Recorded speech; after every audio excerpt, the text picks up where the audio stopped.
All right, everybody, welcome back to the NBA 2K20 career sim LeBron James clones. This is episode 10. It'll be season 9. It's been fun. The brief respite of 45-second shot clocks is over. Games look a bit more normal now, so I'm really happy there. The only thing that I'm not happy about is the fact that my Portland Trailblazers don't appear to be very good and don't look like they're going to be very good in the near future. This is going to be Ben's sim moving forward. That's my prediction. I don't think Laffy's going to catch me. He's staying in the back. But the only thing we can do is keep going. Who knows how many more years we have. Now, for a quick recap, Ben put up the 77-point year last year, tied for the best ever. He took the lead. He's up 15 overall on me. Laffy miles behind. I had a tough one, and I'm not sure that I dig out of it. It's going to take a huge individual performance. I'm going to need some MVPs or Defensive Player of the Year awards to stop Ben because the Spurs look like they're going to be pretty good moving forward. I'm nervous, but I'm ready to get started for Season 9. Be sure to hit that like button, subscribe to the channel, hit the notification bell so you know when this and all of our other content goes live. It's time to dive in. Season 9, Episode 10 starts now. We'll start with the roster for the Spurs. DeJounte Murray up top, 87. Josh Christopher, 86 overall. Former number 6 overall pick in 2021. Ben is locking down the small forward spot. Mark Lloyd at power forward, 82. Mitchell Robinson, 89. That's just a really, really good starting lineup for the Spurs.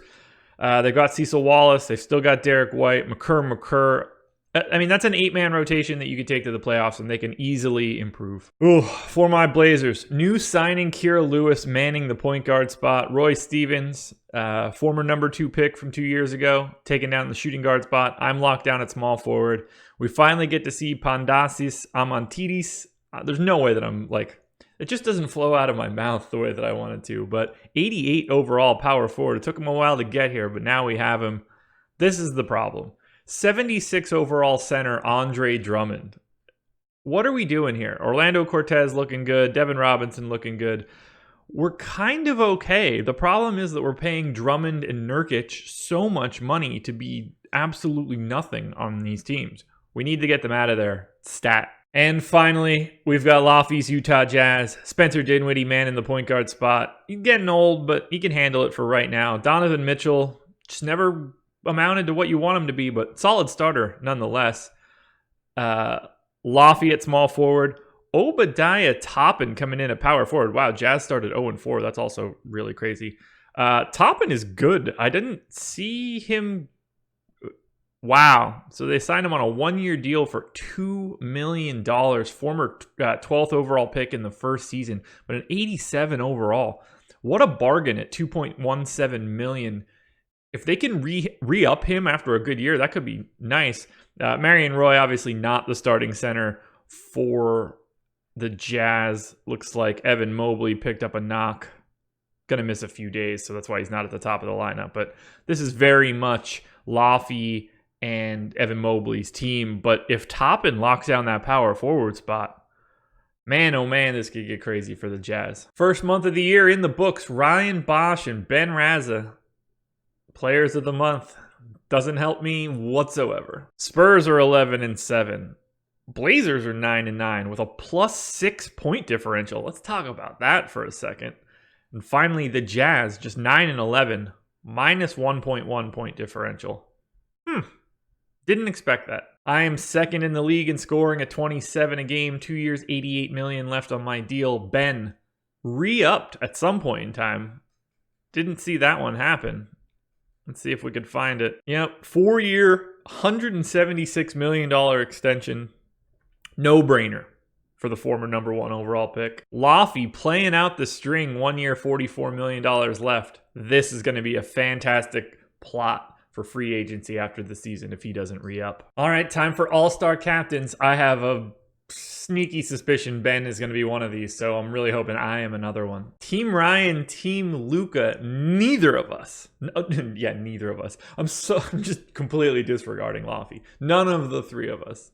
Luka Doncic and Ryan Bosh get the captain spots. Actually, I wonder if it's one captain from each conference, which means that the way it's presently constituted, only one of us can get it. Either way, not important. Josh Engleman, First pick for Ryan Bosh. Ben also joins me second pick as a starter. And Laffy's on the reserves. All three of us are on Team Ryan Bosh. That's exciting.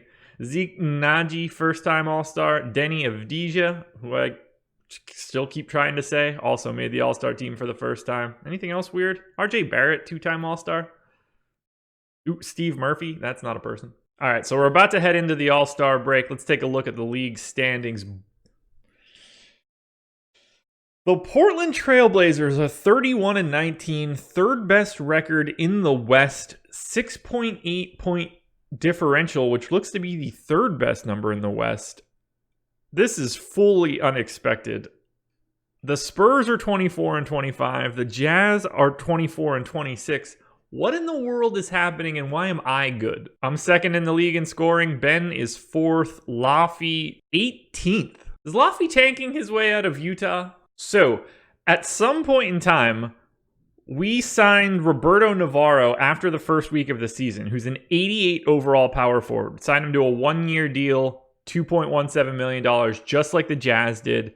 We also brought in Vooch for 2 years and $20 million. I'm assuming it was a trade. I haven't dug into this yet. Yep, Vooch to the... So we flipped Nurkic for Vooch. I'll take it. He's better.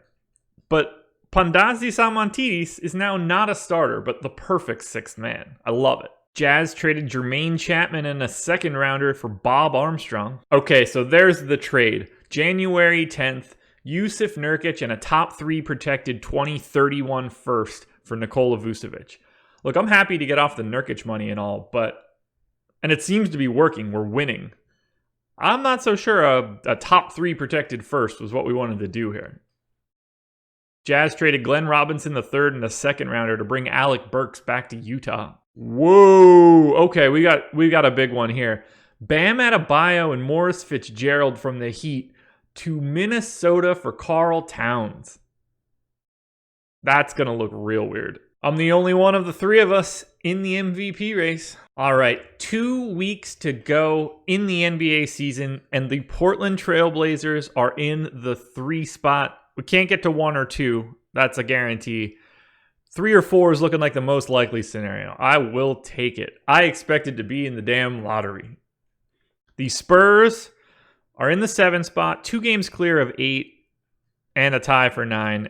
And the Utah Jazz are going to miss the playoffs by 5 games. I'm truly shocked. I never expected that. Dinwiddie, Mitchell, Laffy, Toppin, Mobley. I don't know how a team with those guys goes 34-42. Whew, this is going to be tight. The bonus points for highest scorer at the end of the season, Ben has now overtaken me by 0.5 of a point heading into the final 2 weeks. I don't think that I can catch him. Ryan Bosh picks up the MVP award. For some reason, I love this dude. I'm so happy that he came into the league. I'm so happy that he went to Toronto. I'm not happy that he won the MVP, but he shot 47% from 3 this year. They've won, 3 straight NBA titles? He did, right? Yeah. 3 straight NBA titles. I couldn't remember if they won the last one or not. 3 straight NBA titles. Kudos to Ryan Bosh. You deserve it, man. No, I can't complain. Evan Newton, Rookie of the Year for the Warriors. Wow. Kyrie Irving, 6th Man of the Year award. I cannot believe he's a 6th man. Still on the Nets. He's been in the league for 18 years. He's 37 years old, 88 overall. He's won 2 titles, won 1 since we started doing this bad boy. 7 straight All-Star games. Kudos to Kyrie. Ugh. Giannis Antetokounmpo wins the Defensive Player of the Year award, which means that myself and Ben did not. So going to be a light year from a points perspective, at least for now. Only 21 a game for Giannis. Seems a little low. 30% from 3, though. Harvey Jeffries, most improved. Sidney Lowe, 57-25, picks up Coach of the Year. Ben is the guy that makes first team All-NBA. I did not see this one coming. I thought I was a lock. There's some bonus points for Ben. I go ahead and hop on to the old second team All-NBA. Steve Murphy. Former 22nd overall pick showing up for the Nets. Laffy makes the third team. Good enough, I guess. Whoa, Kira Lewis for the Blazers. Third team All-NBA. So Ben first team, me second team, Laffy third team. Ben makes the first team All-Defense. Laffy and I both make it for second team. At least Laffy's getting some points, but I did not need Ben to pull away. Pandasis Amantidis. First team All-Rookie, 26 years old. Orlando Cortez, second team All-Rookie, 24 years old. Those draft and stash Euros, man. Alrighty. The Portland Trailblazers are the number 3 seed in the playoffs, and they will meet the number 6 seed San Antonio Spurs. It's Josh, me. It's Ben, someone else. First round matchup. This one's going to be great. Oh, I'm so excited. By the way, Ben finishes 1.3 points per game ahead of me. He must have went on a tear to close out the season. 33, 31, 34. Just a lot of 30-pointers. Couldn't get it done in double OT. The Spurs take out the Blazers 114-109. Lewis finishes with 24. Josh Engleman, 14 points and 11 assists, 6 turnovers, 6 of 19 from the floor. Played 46 minutes. Meanwhile, Ben had 31, 10, and 8 in 51 minutes. Didn't deserve that one for me. Ugh. Blazers pick up game 3. Whew. Spurs pick up game 4 by 1. Missed a dunk with no time left to win it. Ugh. Blazers pick up the W in overtime, 105-101. I had 28. Ben had 22. 3-2 Blazers heading to game 6. This one is over. The Blazers hold on, moving on to the next round of the playoffs, closing out the Spurs in 6. Engleman finishes with 37 and 5 in 36 minutes. Ben just 28. Not going to get it done. Plus 19 for Engleman, the true talent. All right, so I've got a date with the Pelicans, who are incredible. The number 1 seeded Toronto Raptors, 3-time defending champs, get ousted in Game 7 of the first round by the 8th seed. Ryan Bosh just didn't show up in Game 7. RJ Barrett took it to him. 3-0 lead for the Blazers. All right, 3-1, 3-2. Oh my God, I got smoked. I was up 3-0. Am I about to blow a 3-0 lead to the Pels? Pelicans ball, 8 seconds to go. I don't know why we're not fouling. Okay, there we go. So I had to scramble foul Lonzo with 7 seconds left to pick up my 7th foul, which fouls me out.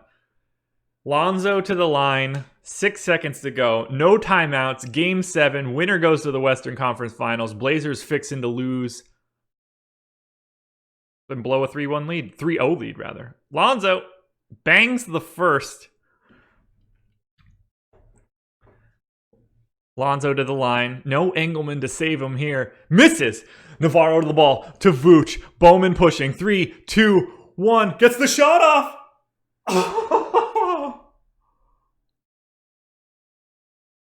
The New Orleans Pelicans come back from 3-0 down, win 4 straight, and knock the Blazers out of the playoffs. Oh.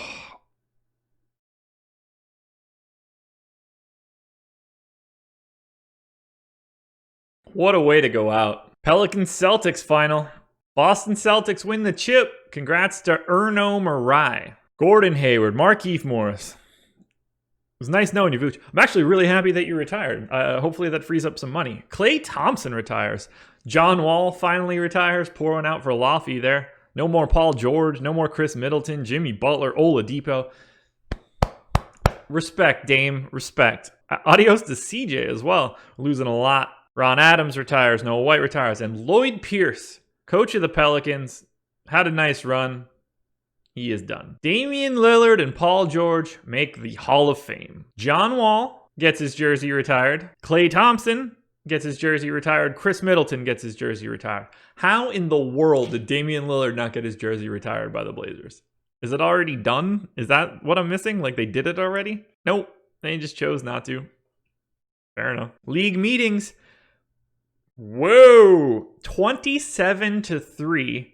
The league has agreed to reduce the rookie wage scale so that first-round picks receive less money. That makes draft picks even more valuable. There's going to be a new CBA. Looks like there's going to be a new TV deal. And the trade deadline is a week later than normal. Whatever. No realignment. All right. The Jazz have a 6% chance of picking up the number 1 pick. That would be massive for Laffy. I believe there's 2 guys in there that look like they have some real substance. One comps to AD. The other comps to Elton Brand. That should be good for them.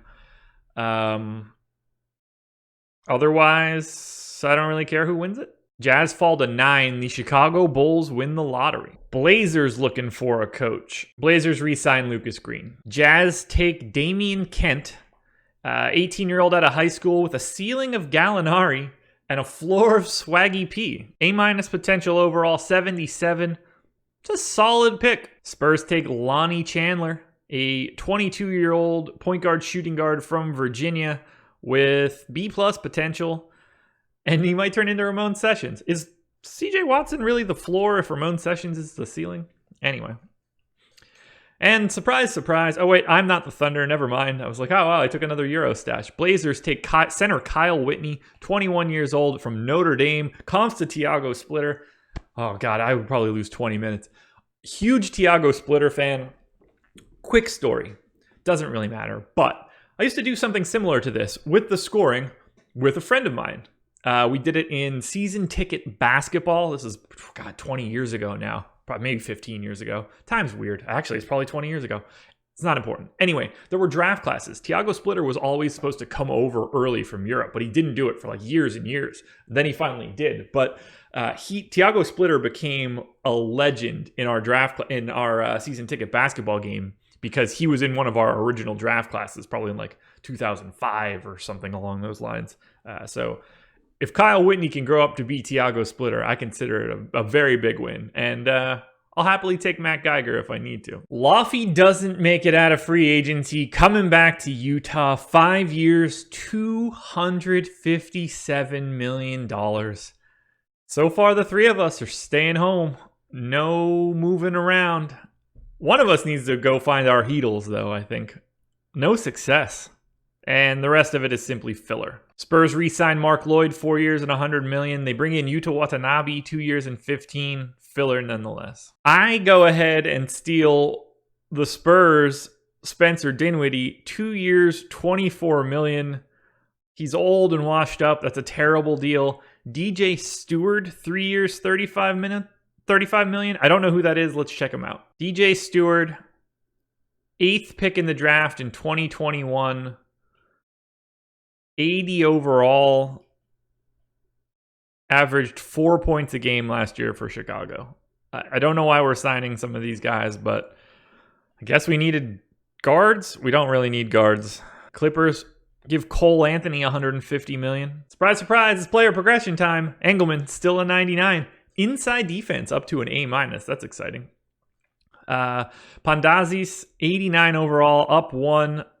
The Josh Engleman, Pandazis, Amantidis duo is lethal. Super switchable. We look the same. 2-way, 3-level scorer.